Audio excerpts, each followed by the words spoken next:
Let's talk about diabetes.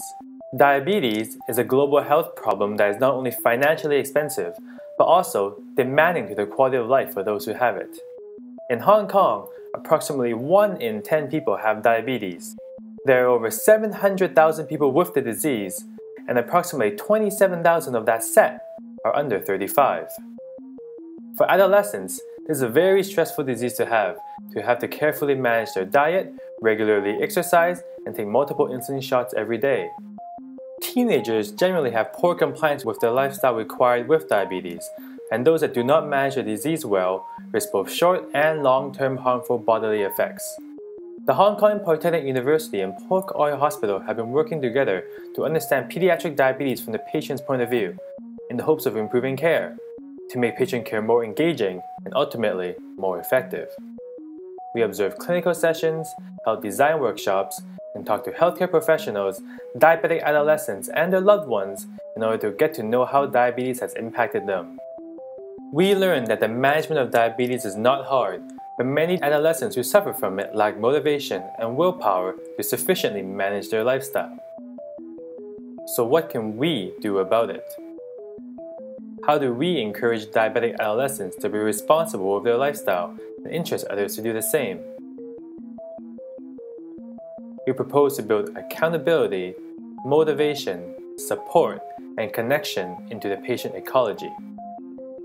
First, doctors and nurses generally encourage patients to hit objectives and accomplish certain actions, such as doing more exercise or eating more at home.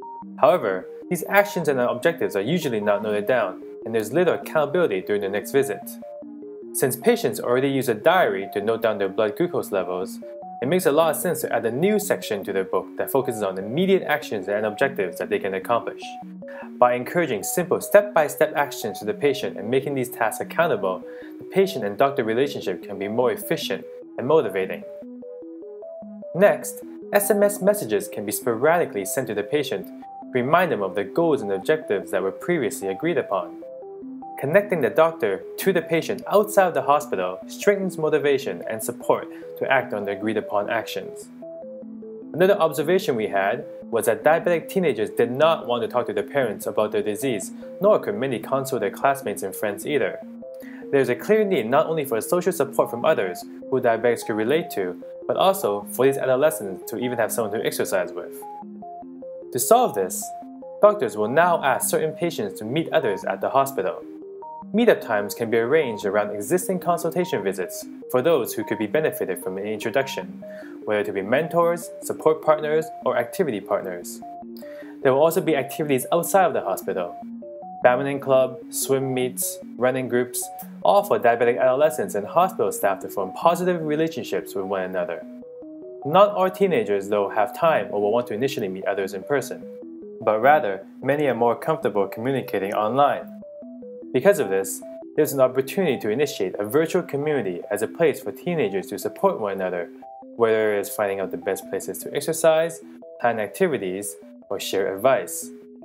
It can not only act as a place to retrieve information, but also as a platform for collective action, to allow diabetic adolescents to become ambassadors of health to others, and to give those in need immediate access to a community of supporters and healthcare professionals so they can receive support in the moments they need it the most.